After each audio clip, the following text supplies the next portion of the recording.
Hello, everyone. Welcome to CS in Focus. This is our first LinkedIn Live, and we're here with Bomika and Anita. Hi. Hi. Well, before we start our main topic, let's just chat a little bit and let everybody chime in a little and start a little bit. If you're just chiming in, welcome to put in a comment from Anita's or Bomika's profile, like where you're from, where you're up to. I can't see the comments. Okay, let's see. Can you see though, Emma? Right here. This is so on the right hand side, we will see the overlay of all the comments. Ah. Right? Okay. This is our first LinkedIn Live. So you're still learning here. I hope you like this format. This is something we're trying new for CSM Focus, trying to get more engagement. Yeah. Yeah. Well, how about we just share where I see one. Amanda, hi. Hey, wonderful. Oh, hi, Amanda. Yeah. Amanda's famous now. There you go. Yeah, so let's start a little introduction around the table. Yep. Anita, do you want to go first? Yeah, sure. My name's Anita Toth, Chief Churn Crusher at ATI. We are customer retention experts for B2B SaaS companies. And I am currently, despite this nice greenery behind me, outside, or actually I live in Hamilton, Ontario. So yeah, it's anything but this outside, but the sun is shining. So really, I'm really happy about that, actually. Yep. I see a lot more people chiming in. We have people from, gosh, we have Tokyo as well. Nashville, Tokyo, Maryland. Yeah. Wow. All over, Yeah. hey? Yeah. Welcome, everybody. Yeah. In Canada. Portland. Right. Hey. I can go Okay, next. Yeah, sorry. So I'm not too far away from Anita, actually. So I'm in Oakville, just outside of Toronto in Canada. And I'm the founder and coach at Rough Day Services. So we provide customer success and career coaching and consulting for customer success at Rough Day. And I don't know how much of a background you want, but I've done a bunch of different things in my life. Originally I'm a bit of a globetrotter, so I'm originally from Zambia. My parents are Indian. I moved to the US for a while, and now I'm in Canada. And I've worked in different industries from management consulting, tech, finance, and customer success. So a lot of client-facing roles and a lot of different hats. And I'm excited to be here. Well, welcome, Bomika. I'm Emma. I'm on the other side of the lake. I'm from Kingston, Ontario, trying to convince Anita to move on my side for now. Right now, I am helping CS in Focus. We are community supporting CS leaders here, or CSM, with our events or resource. Yep. Welcome, everybody. Well, yeah. So if you have any questions, feel free to put it in the comments and we'll monitor the chat from here. It is streaming from our Facebook, YouTube, and the LinkedIn page. So yeah, welcome everybody to join here today and spend some time with us. Now, the first question. Mika, I'll go to you. What have you seen in CS landscape? Sorry, I missed it. What did you say? What have I what? What is the current CS trend? What have you seen so far? What have I been seeing? Yeah, I'm sure Anita relates to this as well. So first of all, customer success has been changing quite a bit. And I think in the last year, especially so, customer success managers are owning more of not only retention, but also renewals and upsells and selling to customers.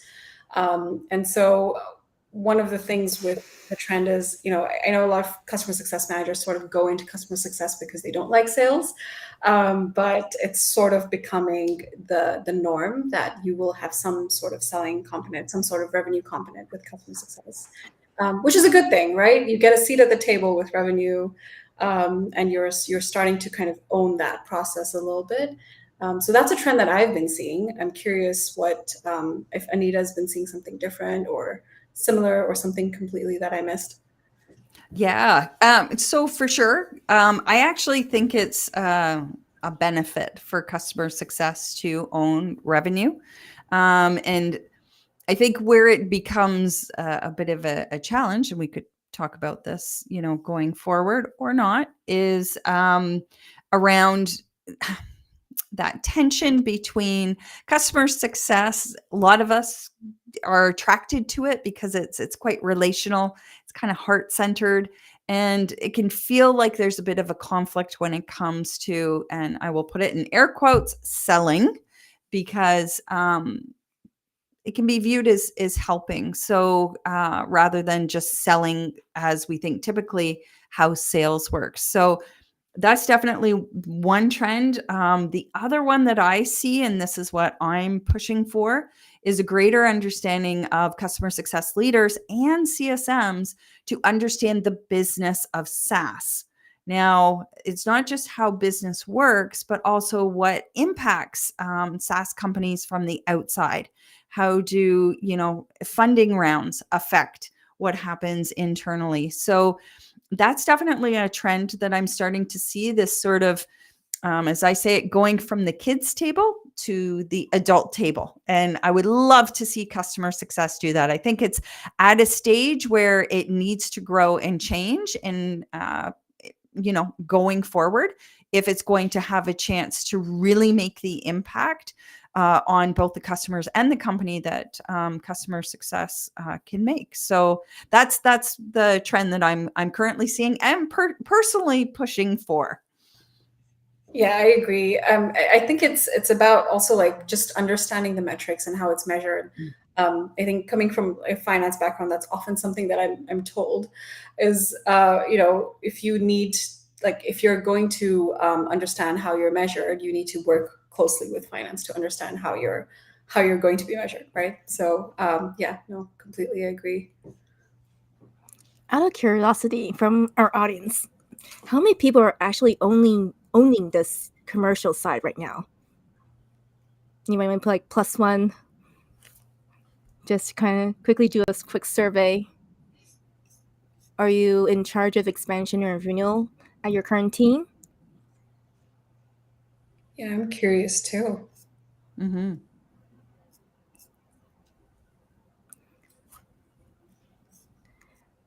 All right. I guess we can continue on our conversation. You talk about the resistant or feeling, oh, we have start this year. Interesting. Yeah, see, that's the thing. I think it's like it's happening, sort of, right? It's starting to happen. So I think companies are also sort of like trying to figure out what that means for them. Like I've seen a lot of questions around how do we do compensation? What portion of it should be variable? What portion should be fixed? What portion should be of the variable should be related to expansions and upsells versus retention? So yeah, there's a lot of conversation around how compensation should be fixed too. Oh, I see a lot of +1s. Nice, very cool. Amanda also. Amanda, I see you. First person to join. Regarding the challenges, Emma, and we were talking about this earlier, right?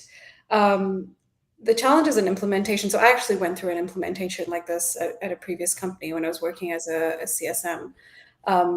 We didn't quite own renewals and expansions before. So customers actually would even ask, they're like, you're not a salesperson, are you? They would actually ask that because everybody sort of knows like customer success is that bridge, right, between them and the salesperson or whoever like at the company.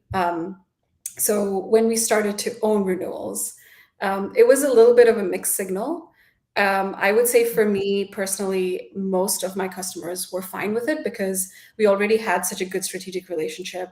I was talking to them all the time, and they're like, "Yeah, this makes sense. That we'll talk to you about the renewal as opposed to the AE because they don't really talk to the AE after after the closing." Which I'm not saying is the case across the board, but customer success managers just have more conversations. So if you're the one asking questions about renewals, it kind of organically can happen. But I remember I did have one customer that was quite resistant to that. They were like, well, if you're owning renewals, then you must be trying to also sell me stuff to upsell on how you're compensated. And I don't really want to talk to you about that. So I remember this conversation very clearly in my mind. And they were like, can we talk to somebody else then? Who would just help us with the product. And so I had to reset expectations with that customer, saying that, you know what, I understand what you're saying, but my core job is still to help deliver value to you. So I'm going to continue doing that. We've already been working on a number of things, a number of projects to help deliver value to you and help evangelize the product with your users. And that was kind of what we were working on, engagement and adoption. And I'm going to still continue with that. It doesn't mean that just because I own something else like renewals or expansions, I'm going to start trying to push that stuff to you, right? I'm not going to try and upsell you on things that you don't need. So I made that very clear. And I think resetting the expectation with customers is needed, especially I think someone mentioned that they're starting this year.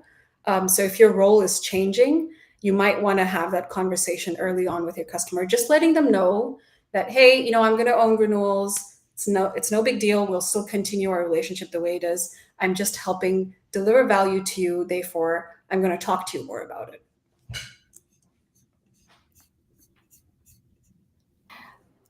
One of the comments we had is when we measure by renewals, mostly is reporting to a CRO. From your experience, is most of the CS, how is the metrics measure? Like, where should CS report to? The CRO, CCO? What's your take on that?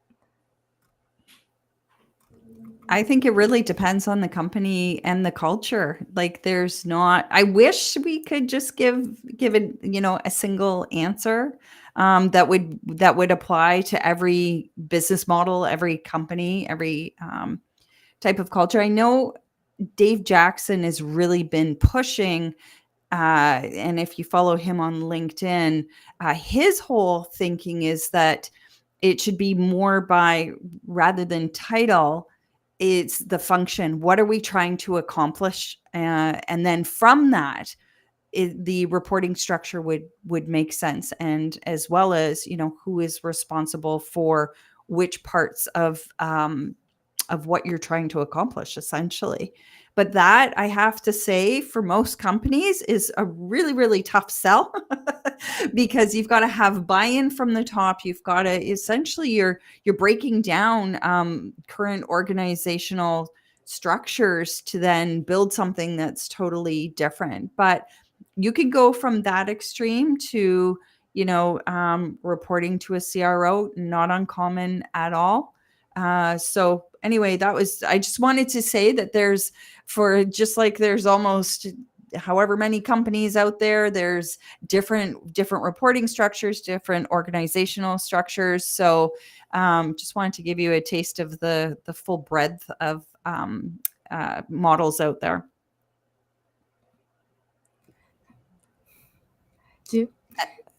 Go ahead. Sorry, I was just going to add something saying that I'm curious, if not to the CRO, who are they reporting to? Is the CCO reporting directly to the CEO? So that's its own org. That happens sometimes. But then if you have a CCO reporting to a CRO, that's almost like double whammy, right? You have two seats in the same org. I've also seen some customer success organizational structures where they report to the head of product, especially if it's a PLG company, if it's a product-led growth company. Sometimes customer success can also report to product. So it does sort of depend, but I completely agree that the revenue piece should be a part of CS as well. Absolutely. Absolutely. I just wanted to say, Bhumika, I was speaking with somebody today, and he was telling me that one of the things he did years ago, and it worked really well, was bringing customer success under marketing. He was a CMO. And that's something like I was just so he and I are having another meeting actually, so I can understand because that was so novel. And he actually said that it made his job easier as a marketer because all of that customer insights data was easily accessible. And so you had that loop from the beginning of the customer journey sort of all the way through to the end. So it's the first time I've heard of it. I will, learn more because we have a meeting a couple weeks from now because he's really got me curious on how that whole thing functioned. That's so interesting because I'm also seeing the rise in a role called customer marketing. Yes. And I'm wondering if that's because people want more of like user stories, especially if you're maybe like you're a social media platform or you deal a lot with like influencers and social media. Maybe it makes sense for customer success to report to marketing. Yeah, that could be interesting. I see Tracy saying something about that. Reporting to the CMO is a different take. Oh. Yeah, Tracy, I would love to hear more myself about it. I'm really curious. So let's just say the company he worked for is known throughout the world. There's a mouse involved, and the company's like 100 years old. Hint, hint. They have a lot of princesses, we'll say, in their in their suite of characters. So that's the company he worked for, and it was telling me that it's anyway. I have to learn more. So yeah, as I learn, I'd be really happy to share it. So probably on LinkedIn is the easiest way in the next couple of weeks. So yeah, I'm really curious about it myself and to see how it was structured, and then how just the reporting structure went from there and what the relationship was like, because it's very, very novel. I would say it's because it's more the B2C side, and Yes. customer experience under CMO makes sense. That's why Yeah. community or customer marketing advocacy is under the marketing function. Yeah, that makes sense, Emma. And you're right. Like I think I forget because I'm so much in the B2B world that it's vastly different in some ways with B2C. And then in other ways, it's not. Like you're still dealing with people. So good point on that. That was B2C. So a little different, but I think there's things that can, very much be learned from his experience and brought into the B2B environment. Yeah. So Bhumika, and anything else you would like to add on to it? Like what kind of other kind of questions that you have heard this year that we can regarding retention? Yeah. Well, regarding retention, I think strategies are significantly different this year, just because retention has been a huge conversation, especially when people don't have budgets to invest in new products. So people are very intentional about how they're keeping it business critical as they move forward.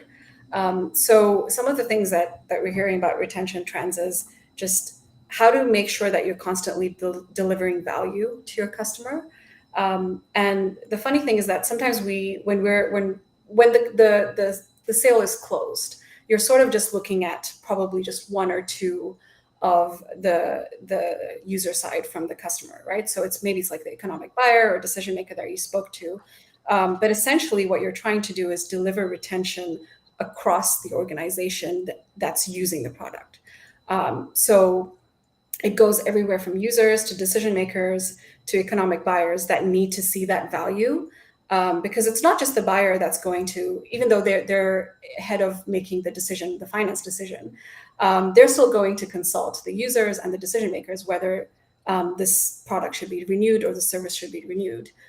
So the personas play a big part in retention. And what this is like an interesting thing, and I don't know if you have the QR code, Emma. So I've been working with a company called Foresight that's developing something called the Enterprise Value Framework that really talks about these personas and how value is customer driven as opposed to company driven. So sometimes we're so much in our silos. We're like, let's just look at our metrics and our data and how we measure success and how we measure value. But what you really want to do is hear from the customer and the different personas of the customer on how they see value and how you're delivering value to them. So Foresight actually does offer workshops around the EVF, sorry, I think it's EVF framework. So it's definitely something to look into, and the changes in trends that we're seeing that needs to be customer-driven value versus a business-driven value, or the way that you think about value as a business. I've got I want to woohoo! I'm so thrilled that you said it that way, because you have to understand, first of all, value. It's constantly changing. So what is valuable today may not be valuable 4 or 5 months from now, right? So when we talk about value, I think it's really important to emphasize you have to stay on top of it. So value for your end users is, to your point, Bhumika, going to be different than it is for the decision makers, for the stakeholders, for the champion. This is where it becomes really important to understand from each of their perspectives what is valuable to them. And so having those sort of buyer personas, and by buyer, I mean everybody involved in it, end user, stakeholder, champion, everyone, and understanding what does value mean for them now. And then also possibly and sometimes you can, sometimes you can't, depending on what's going on with the company and their strategic goals, what value might be in the short term for them. So you're not just asking currently, because things are constantly changing, but trying to get a sense of what might be valuable coming up, right, in the next quarter or the next half year, depending on what their goals are for the company. So thank you for saying that. No, I love that point about value not being stagnant for the customer as well, right? Mm-hmm. Value might change, their goals might change, the business might change. So kind of doing that value review cycle with the customer is so important as well. Just being like, oh, this is why you bought the product. Maybe they bought the product for a certain reason, or bought the service for a certain reason. But then, a few months later, they might want something different, or they might want to use it differently, or they see a value in it and they start using it differently. And you're completely in the dark because you haven't done that value review cycle with them. So that's so important. I love that. This is a great time that we can transition into, the customer experience journey. So we kind of talk about value changes over time. Yeah. So, Anita, do you want to share a little bit more about what's your thought about this? Yeah. Sorry, I said oh yeah, this, of course. Anita's like, this looks great. Did I create this? I did. I looked at it. I was like, oh yeah, that's mine, right? I did create this, but I for a split second forgot about it.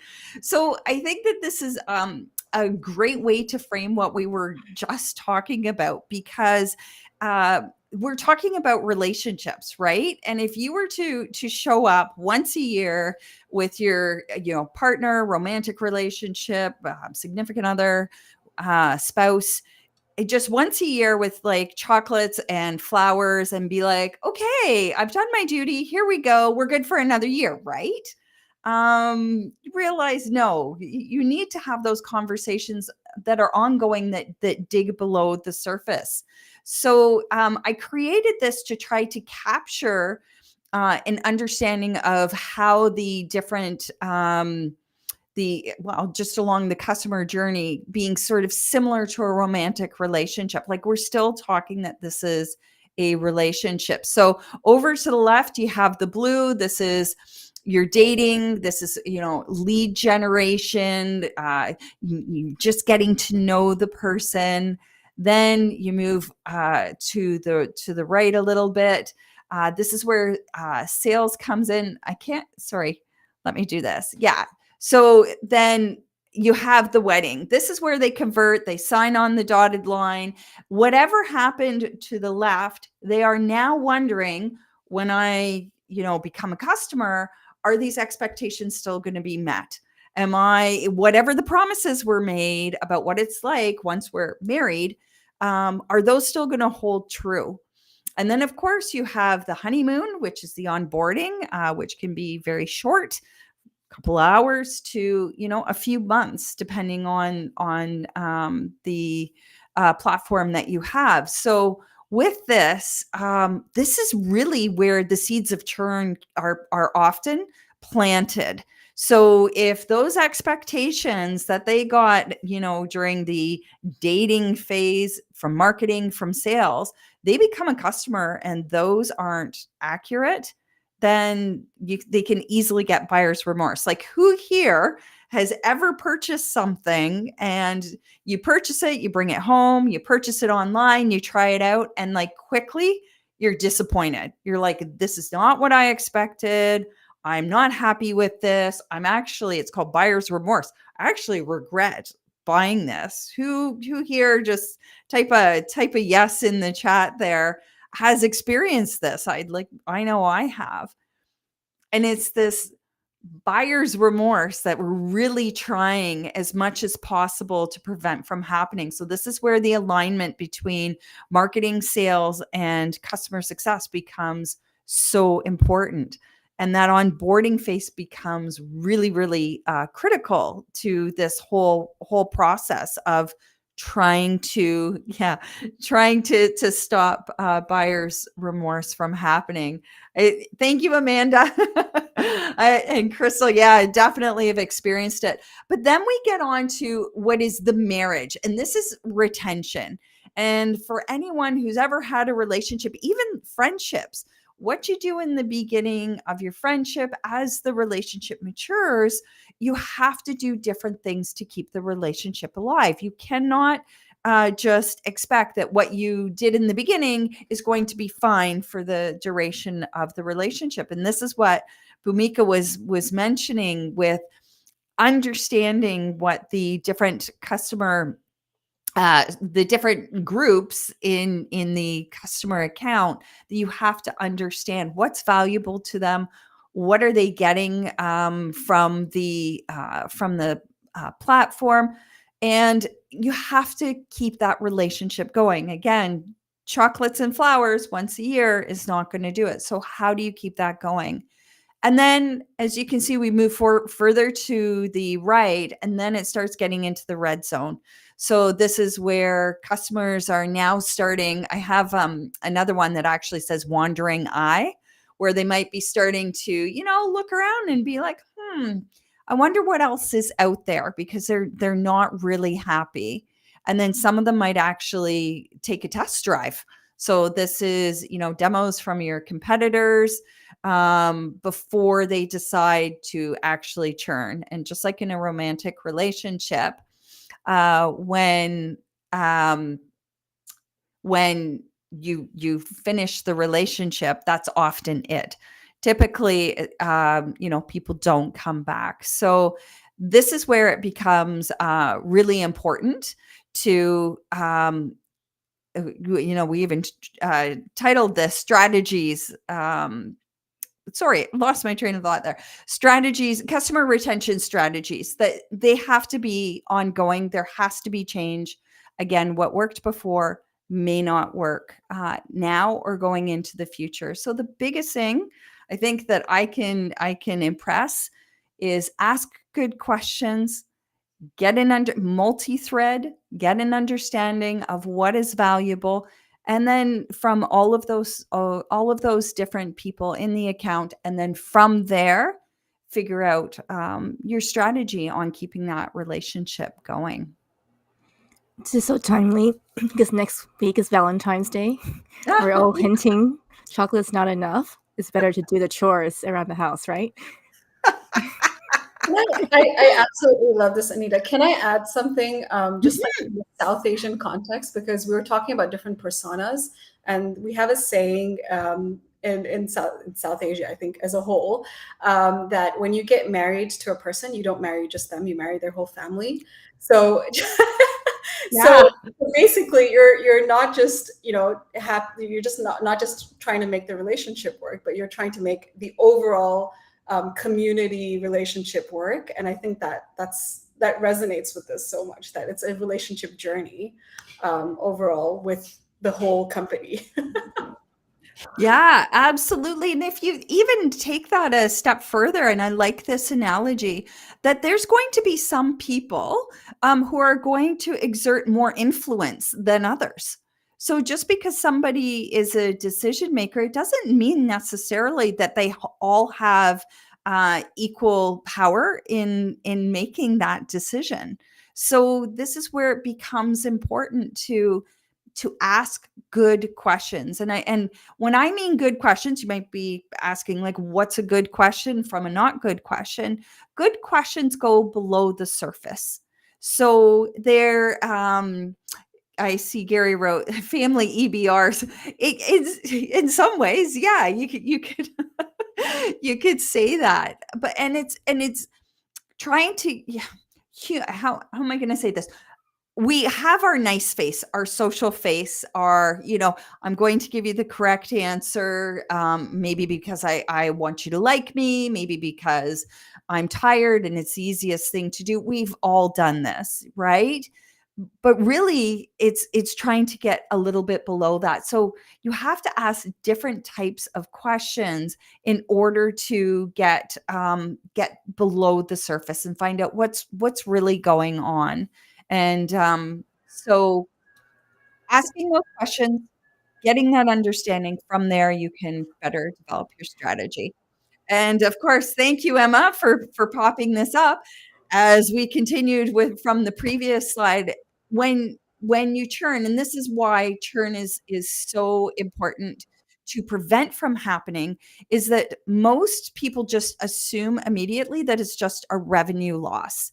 And revenue is one thing that is lost when customers churn, but the bigger thing is all the potential second order revenue losses. So then you are future upsells not happening, future renewals not happening, future cross sells not happening, future referrals, and then also future advocates or potential advocates.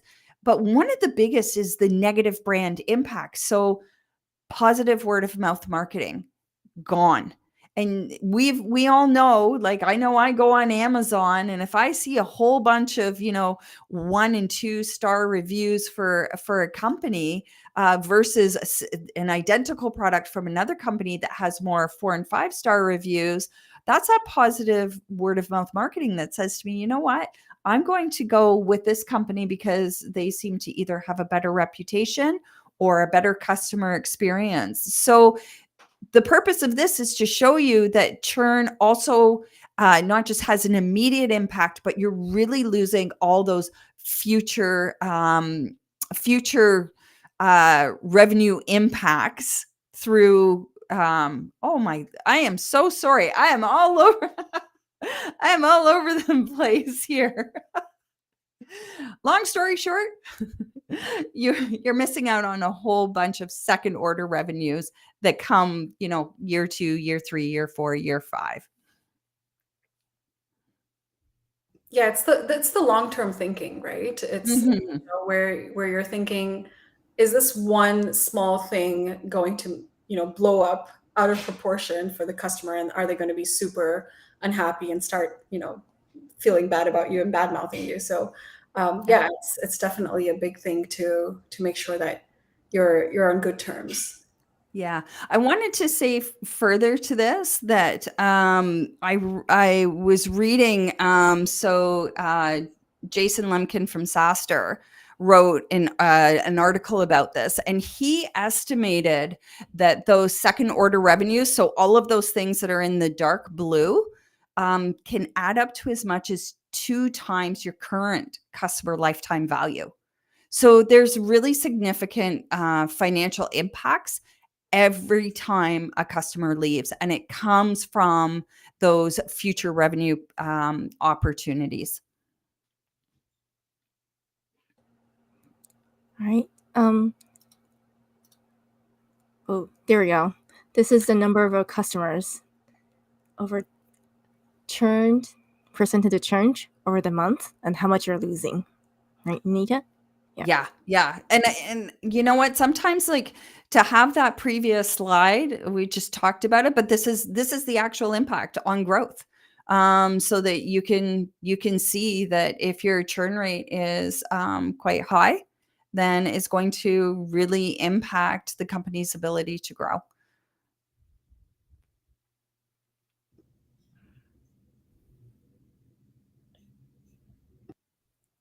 Now we're back on the main stage.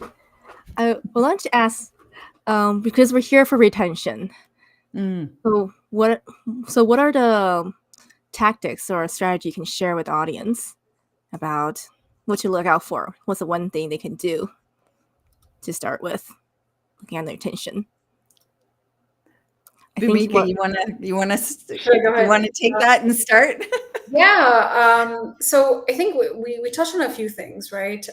Definitely doing value reviews, making sure that what was valuable initially for your customer is still valuable.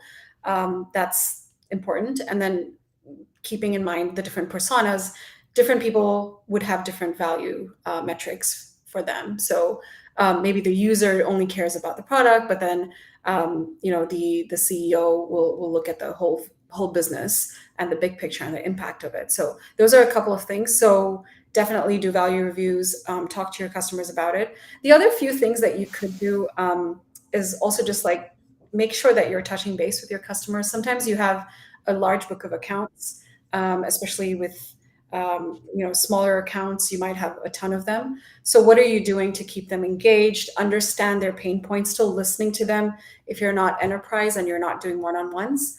Really having a digital strategy in place where you can still get feedback from your customers, understand where their pain points are. One thing that I've personally found very helpful is building a community. So I do this for my company as well. As Rough Day, I've got my clients on my community. I've got mentors on my community where we can actually share best practices and talk about it. So if there's an issue, they can talk about it there, or if there's wins that we can talk about it together, so that the community can kind of see what others are doing, what best practices are. It's also much easier to share resources, hold events, all kinds of things. I remember even previously, I've run things like challenges, with your customers, where you just do like a little fun thing to drive engagement and adoption. And the cool thing about those challenges is it's not just for fun where you're like, okay, let's just get some engagement. But then when you do those challenges, you realize what challenges your customers are having also. So if you're doing like a fun event and customers are kind of struggling to get into a certain part of your platform, you're like, oh, okay, this is something we should look into. Or if they're like, where do I find this? And they should have known, right? They should have known during onboarding when you did the training. You're like, okay, maybe you need to have another training now. If you can't find the thing that you're looking for during like a fun challenge. So I absolutely love those. People love to win prizes. So keeping engagement going, keeping adoption going, as well as value as well. So those are some of the few things that you can do to just drive retention. The value thing is definitely more important. But if you just want to get some engagement, if you're not really, like if your customers are really silent, that's another way that you could do it. Anita, do you have anything to add there? Absolutely.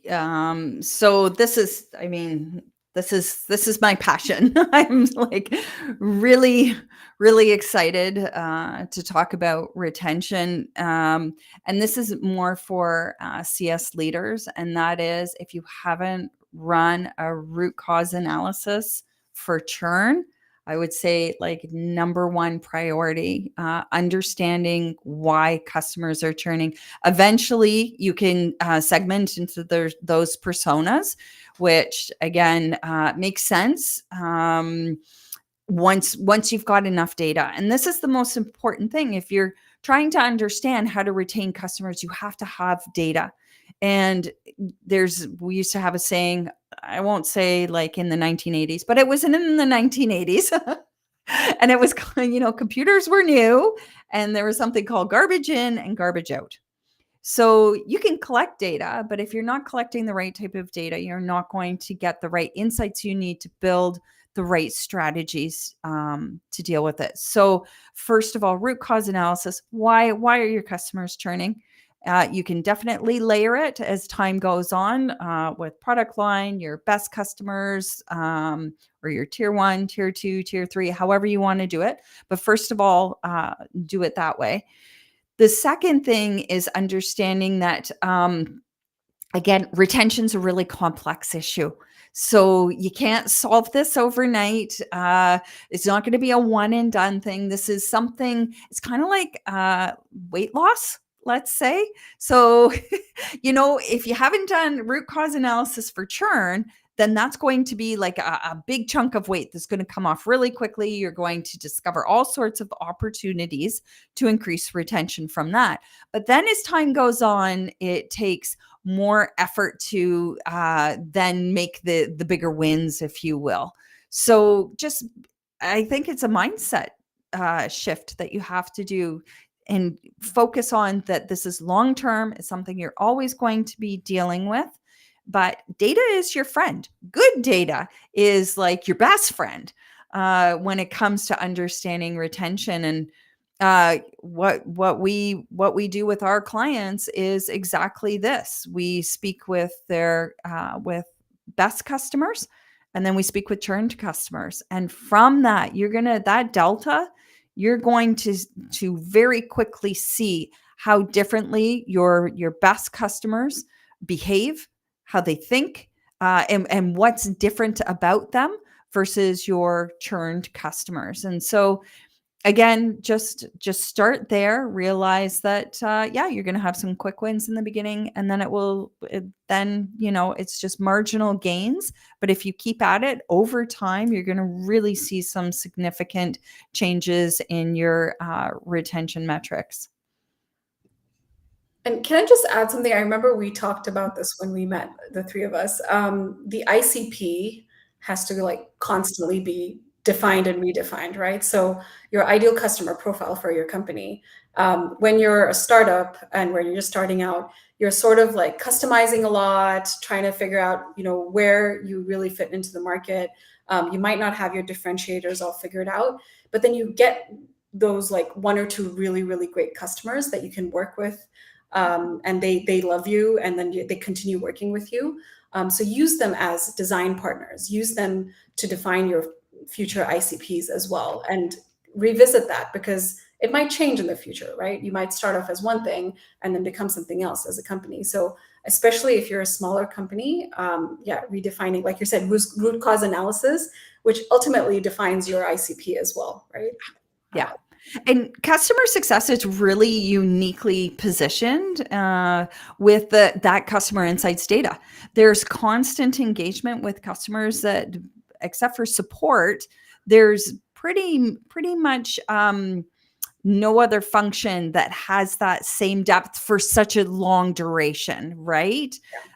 So there's like a world of opportunity in terms of taking that data and then defining those ICPs. So marketing can do a better job. Again, if you understand who your best customers are and how they are different from your churning customers or your poor fit customers, the more you can feed that information over to marketing, the better they can create marketing assets for one, but also just with ads and branding to try to attract more of those better fit customers. So really, it just isn't customer success's responsibility or the post-sale team's responsibility to try to prevent this from happening. You're sitting on awesome data that if you can just feed it back to marketing and sales, it's going to make a world of difference on those retention metrics.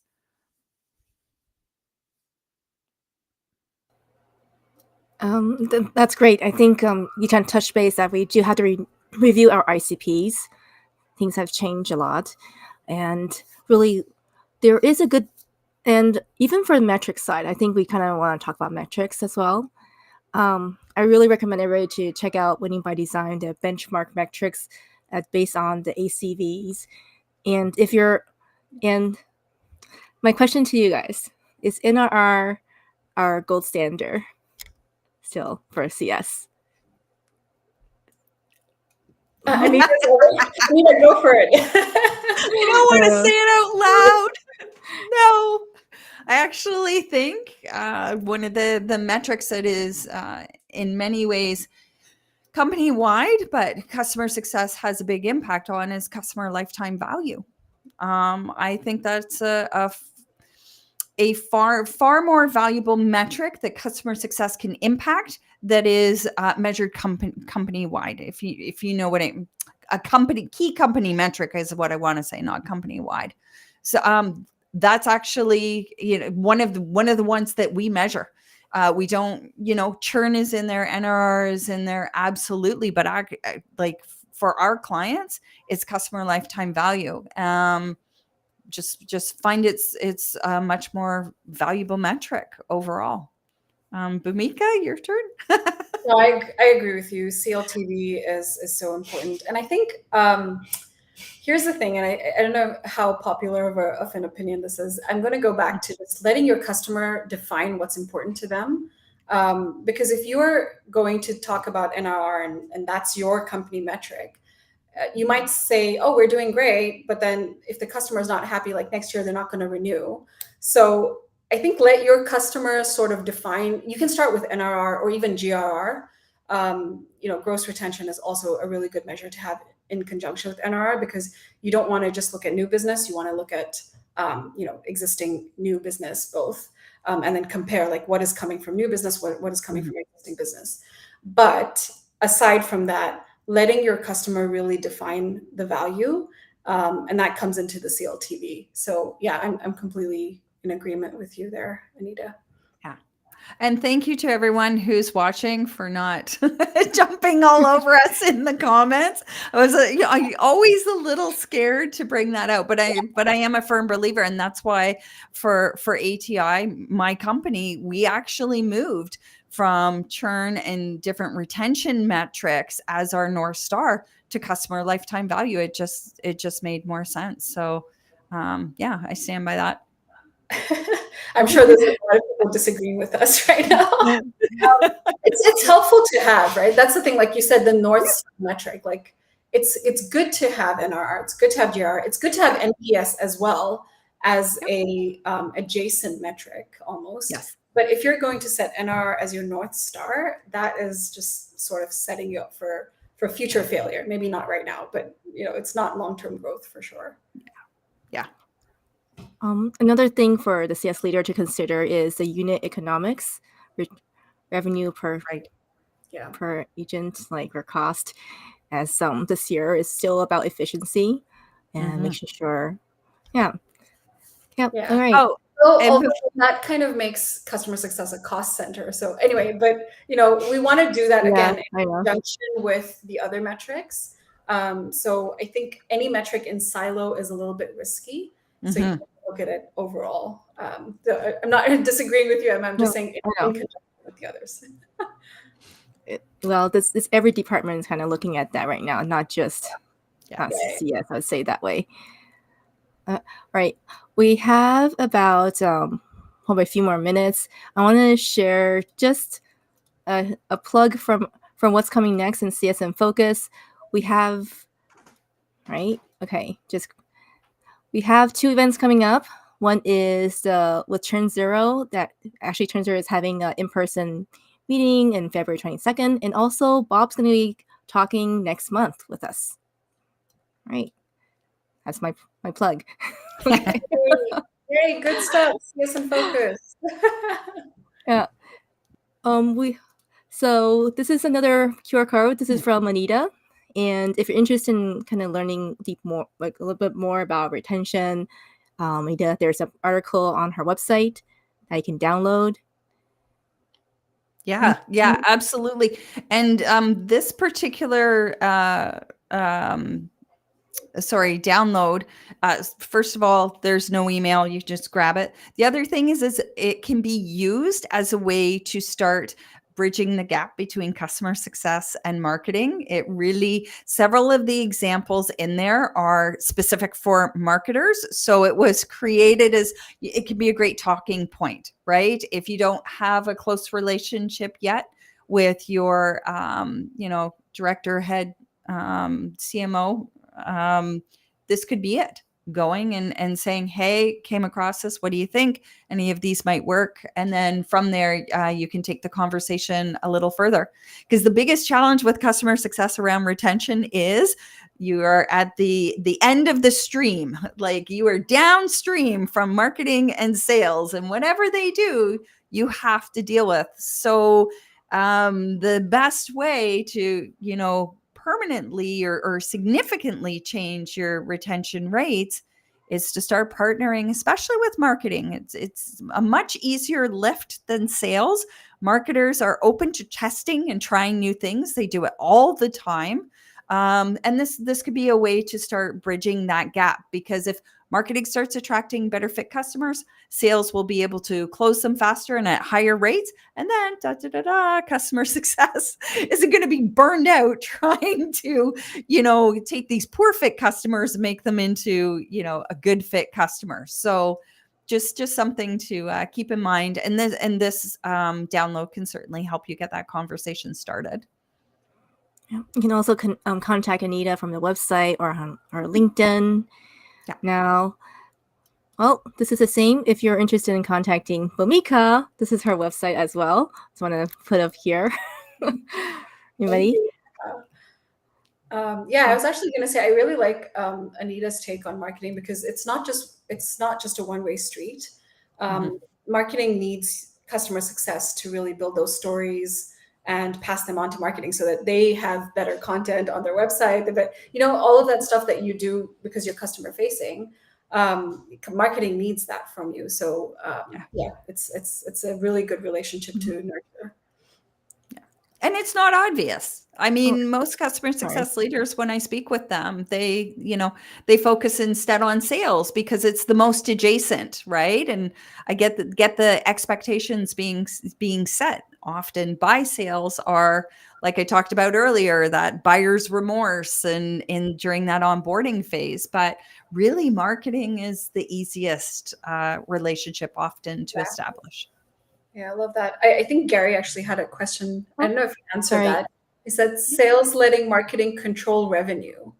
I don't think that's what we're talking about, Gary, but Anita, Emma, let me know if that's what we're saying. I think we're not saying that sales is letting marketing control revenue. Also, I think it's just the partnership that better delivers value to your customer through the partnerships with customer success and marketing. It's not about, sales letting marketing control revenue. Also, why does sales control all the revenue? I think it depends on the company, right? If you're a customer-led growth company, a CLG company, your focus is on the customer, and so you let customer success, marketing, and sales kind of be a revenue center, and then they all control revenue together. So I don't know if it's, maybe you've come from a sales-led growth company. I don't know. Let us know, Gary, if that answers your question. All right, I'm going to pull out the QR code. This is the draw to enter a book. So Anita prepared this book called Exactly What to Say, right? It's one of my favorites, by the way. It's a really, really thin book, and it's perfect because you can take out just certain phrases and then use them. So anyway, willing to ship it anywhere in the world. It's already wrapped and ready to go. So I'm not quite sure how you're doing the draw, Emma, if you wanted to give a little insight into that. This QR code will take you to a form. We'll enter your name, and we'll do a quick draw, and then Anita will we'll announce who's the winner, and Anita will ship the book out. And this is a Yeah. little. Thank you for joining us today. This is our Anita, this is a little gift for everybody. Yeah, I'll put it up a little bit longer for everybody to grab this. Awesome. Thank you, everyone. Yeah. Really enjoyed speaking with everyone. Yeah, this has been great. All right. Thank you so much. Any questions, just contact us on LinkedIn. Yeah, absolutely. Well, till next time, thank you again. Have a great day. Thanks, everyone. Bye.